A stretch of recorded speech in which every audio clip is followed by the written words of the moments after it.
Għal darboħra l-Partit Laburista qed jibqa' jaħbi l-verità dwar l-emenda tal-abort, dan hekk kif issa anke l-Ministru Silvio Xkembri insista li din mhijiex liġi tal-abort meta l-professjonisti kollha qed jgħidu eżattament l-oppost. Meta l-ħamis filgħodu kien mistoqsi minn Net News dwar din il-liġi kontroversjali, Silvio Xkembri spiċċa jattakka b'mod partiġjan għalkemm xorta ma qalx se jkunu suppost bidliet il-Gvern qal li se jagħmel għal din il-liġi. Il-proċess parlamentari għadu miftuħ u għalhekk għandek tieni stadju fil-fatt tal-Parlament sabiex wieħed jiddiskuti dawn il-bidliet ukoll.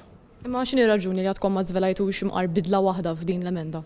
Mhux qed nifhem il-laġla kollha li qed insistu fuqha. Il-professjonisti mediċi kif ukoll diversi għaqdiet fl-aħħar ġimgħat sostnew li din hija liġi tal-abort bit-tobba jispjegaw kif l-emenda se toħolqilhom aktar problemi f'xogħolhom. Min-naħa tiegħu il-Ministru Silvio Xkembri qed ikompli jgħid il-kuntrarju u jgiddeb dak li qed jinsistu dwaru t-tobba. Sissa għadha ma tħabbret l-ebda data dwar meta se jitlaqqa l-Kumitat Parlamentari li se jkompli jiddiskuti din l-emenda fil-Kodiċi Kriminali.